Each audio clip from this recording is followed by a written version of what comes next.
You may have seen my name and face on the news. You may have heard that I'm missing, that my car was found abandoned on 5th Street, and that nobody has heard from me since. Police may have tried to trace my phone, but I doubt they will find any useful data. I don't know where I am, but I'm sure it is far beyond the scope of the authorities. I've been an urban explorer for years. For those not in the know, that's a fancy term for someone who breaks into old buildings for fun. There's just something about standing in a place that is abandoned, somewhere that hasn't been lived in for years, which fascinates me. There is a subtle uncanniness to it, something just ever so slightly off about being in a place that was meant to be used, but has been abandoned for a long time.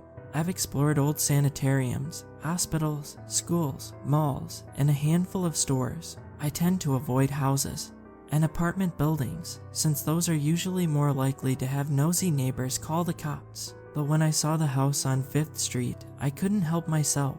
The building itself looked old, with a gothic style like something out of an old ghost story. It seemed to fit in the middle ground between mansion and house, barely fitting in the space between the buildings next to it. It looked completely abandoned, with all of the windows boarded up, the lawn completely dead, and a sign with the word foreclosed stuck to one of the walls. It wasn't so much how the house itself looked, and more the fact that it wasn't there the day before. It sounds impossible, right? But it's true. I'd never noticed it before, so I looked up the property on the web, using Street View on an online maps site to take a look. It wasn't there. It's not like there was an empty lot or a different house. It's like it just sprung up overnight, pushing other houses out of the way. I had no idea how it even fit there. It's not like the street was suddenly longer or a house was missing.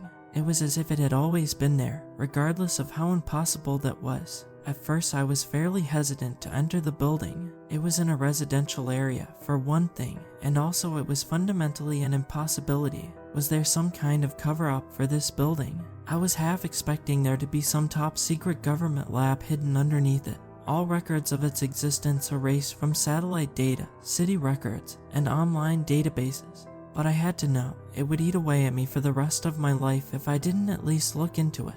On the next day I had off from work. I packed up my gear and got ready to enter the house. I decided to go at night, figuring that the less people were awake the better. I packed a flashlight, spare batteries, a water bottle, some pepper spray, my cell phone, and a first aid kit.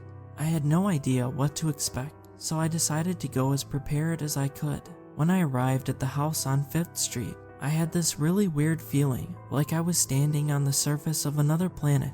It felt wrong, as if I was a magnet being pushed against another magnet of the same polarity. I tried to shrug it off, to tell myself I was just nervous, and I walked up to the front door. I expected it to be locked, that I'd need to go around the back and see if there was a back way in. But to my surprise, the door pushed open. I didn't even need to twist the doorknob. In fact, when I did, it didn't budge. A closer glance made me realize that the knob itself had no mechanism. It didn't control a bolt. The door was simply closed via friction. The doorknob wasn't even made of metal. It was just a piece of wood painted metallic gold. I turned on my flashlight, stepping into the entryway of the house. I expected it to smell of mold, decay, but to my surprise the scent it most closely reminded me of was that odor new cars have. I looked around, observing my surroundings. The inside was in surprisingly good condition, given the dilapidated appearance of the exterior. The walls were carved wood panels, and the floor seemed to be polished hardwood. A staircase led up the second floor, and there were a few doors leading to other parts of the house. I figured it would be safer to try the first floor to begin with, and so I picked one of the doors at random and opened it. Like the front door, there was no mechanism to the door knob. I couldn't twist it, just pulling it caused it to open. I wondered how nobody had broken into this place already, given that there was evidently no way to lock the front door. The room I entered seemed to be a dining area, with a number of wooden chairs arranged around a long table. At the far wall was a painting of a familiar-looking house. Inspecting it closer, I realized it was a less decayed version of the building I was currently standing in. It struck me as rather odd to have a painting of your own house hanging on the wall, but rich people can be a bit eccentric, so I didn't pay it too much mind. I was confused as to how well furnished everything was. Usually people take most of the furniture when they leave, and when they don't, what is left behind is quickly stolen or destroyed. I looked closer at one of the chairs, admiring the craftsmanship. I tried to pull it closer to me to get a better look, but it wouldn't budge. Confused, I knelt down next to it, trying to see what was keeping it held in place. To my surprise, I realized that the whole thing seemed like it was a part of the floor itself, as if it was all carved from one solid piece of wood. I tried to find a seam or signs of glue, nails, anything to indicate that the floor and the chair had originally been separate, but I couldn't. It looked almost as if it had grown out of the house itself. That feeling of magnetic repulsion came back again. This house felt wrong. If I was smarter, I would have turned and left right then and there, but I needed to know what the hell was going on. I proceeded further into the house, opening up another door that led out of the dining room. This one took me into what seemed to be a library. Bookshelves lined the walls, filled with volumes of all shapes and sizes, or so I thought. Moving closer to one of the shelves, I noticed that none of the books actually had titles on their spines. They were all just blank. I tried to pick one out, but I found it wouldn't budge. The books were part of the shelf itself, just like with the chairs in the dining room. Who the hell built this place? I muttered to myself, profoundly puzzled. Then I heard the sound of wood creaking behind me. I wheeled around, startled, seeing a door slowly being pushed open. I shone my flashlight, trying to get a look at who was opening it.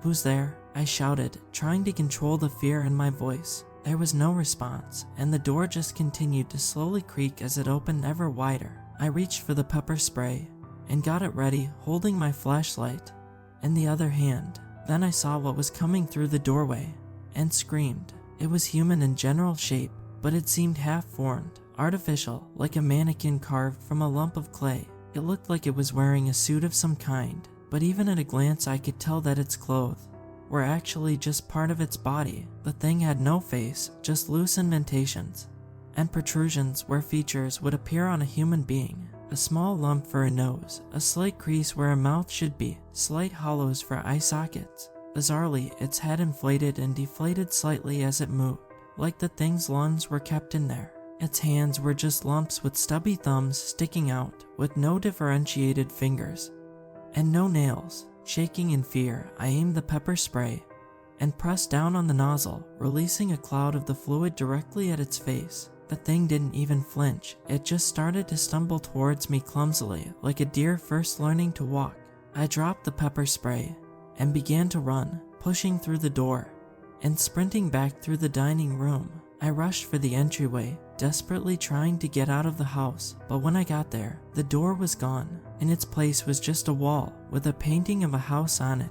I tried to rip the painting off the wall, grasping at the frame, only to find that, like the books and the chairs, the painting was a part of the house itself, seemingly grown from the wall. I could hear more shuffling footsteps coming from behind me. Thinking quickly, I guessed that the thing might have some difficulty going upstairs, so I swiftly ran up to the second floor, taking 2 steps at a time. My heart was pounding, my face covered in sweat. I had no idea what was happening. The only thing I knew was that I had to survive. I had to escape this house. Once I reached the top of the stairs, I peered down, trying to catch a glimpse of my pursuer. I saw the half-formed monstrosity continue to shamble its way after me, pausing for a moment in front of the stairs. A glimmer of hope flared inside my chest. Perhaps this thing couldn't ascend the stairs. It shuffled away, opening up a door and stepping through, closing it behind it. I sighed with relief, allowing myself to relax just a little.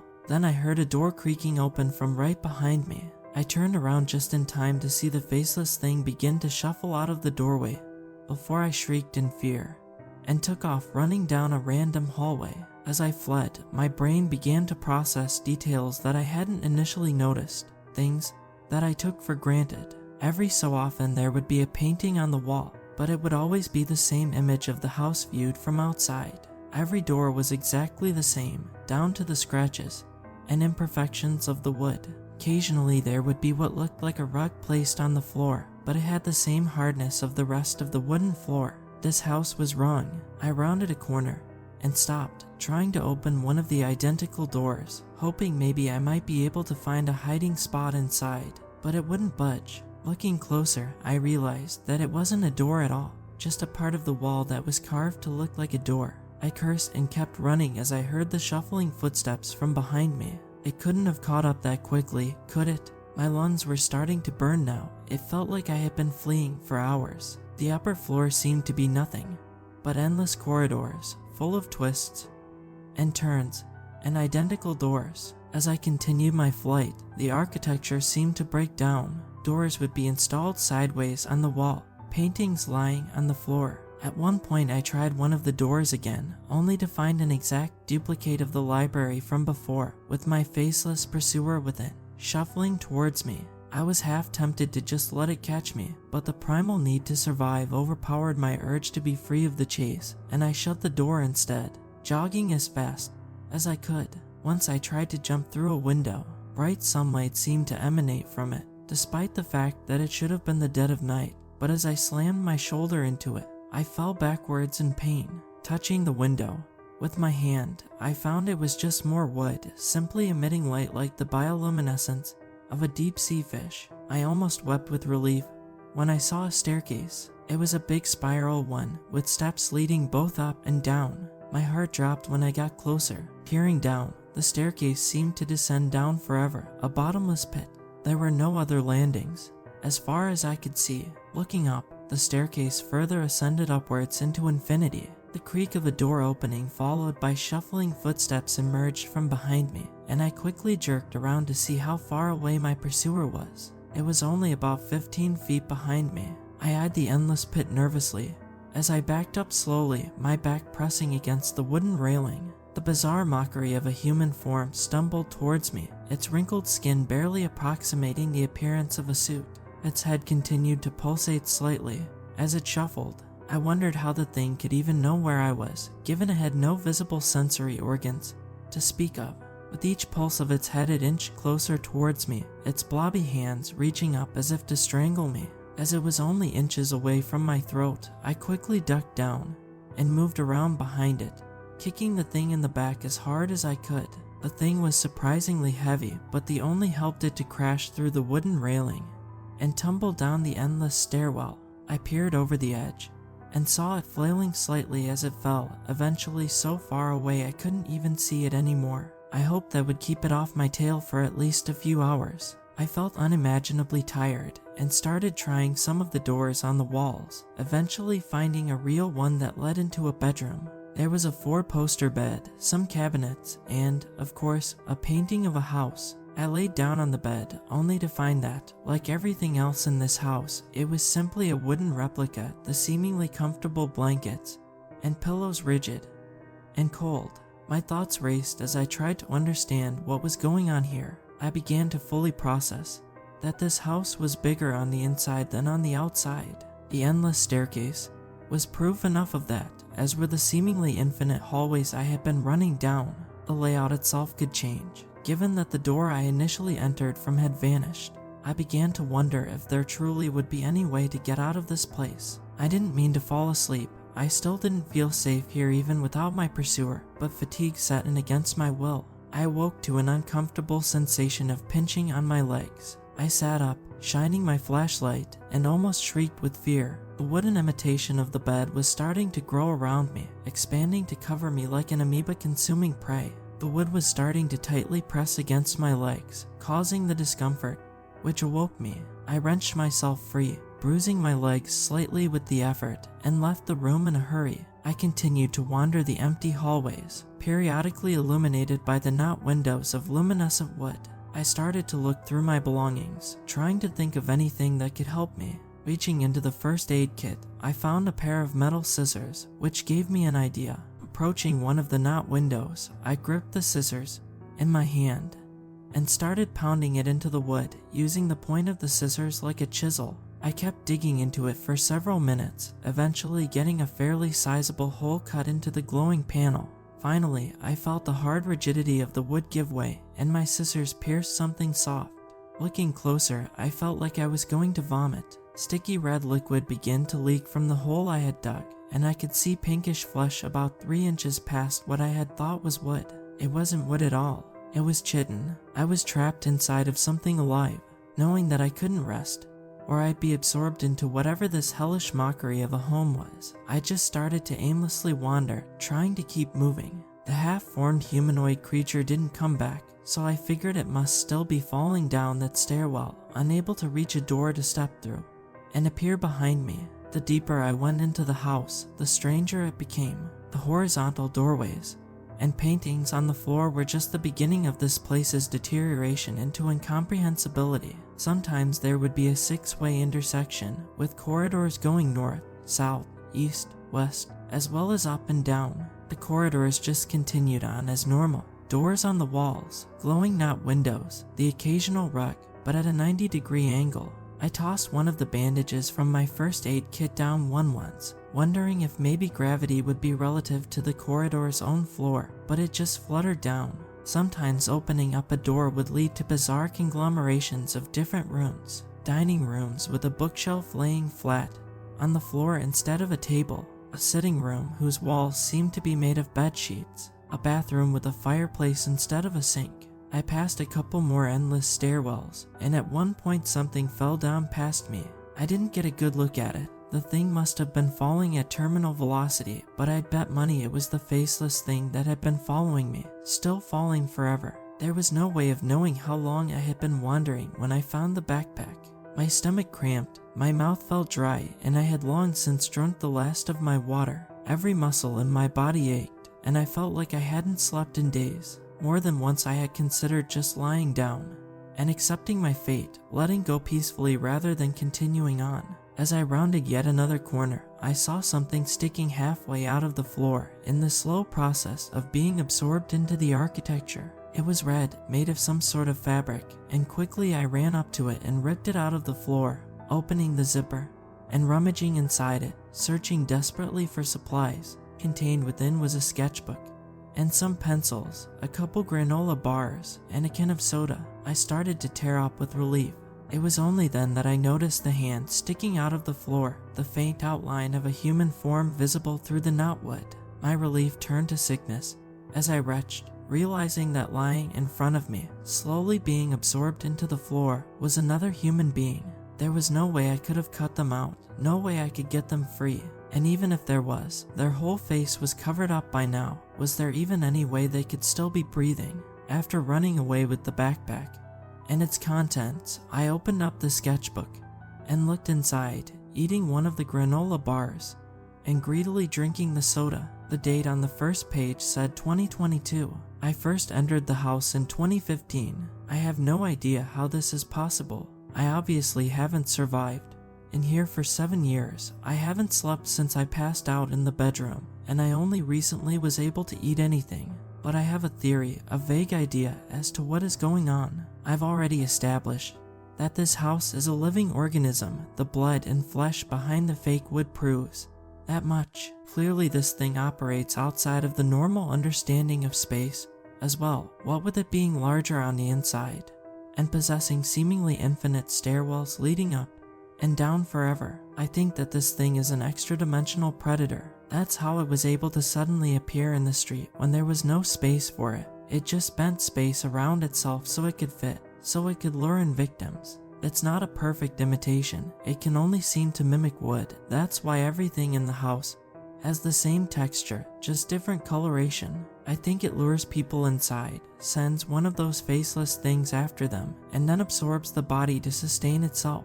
I'm not sure how an organism this large can survive just on the occasional urban explorer, but it's the only thing that makes sense. My guess is that it can travel through time, as well as space. I bet that the house isn't there anymore in 2015. It must have vanished shortly after I walked inside. It must have appeared again in 2022, and got the poor bastard whose sketchbook I've been using to write this down. I've read somewhere that every year about 2,700 missing persons cases in the United States go unsolved. How many of them were taken by this thing? Does it just have to appear in the suburbs, or is anywhere fair game? Could it appear in the middle of the woods, waiting for lost hikers to wander and looking for shelter? What's to stop it from just appearing as a door inside someone's house? It had even limited to this planet, this universe. I'm going to tear out these pages of the sketchbook I've been writing in, crumple them up in a ball, and toss them down one of the infinite stairwells when I next find one. It's a slim chance, but maybe, just maybe, this will reach someone on the outside world. This thing has to have a system, right? If you see a house matching the description I've given, don't go in it. It's not worth it. My name is Felicia Martinez, and the name I saw written in the sketchbook was Robert Doyle. Remember us.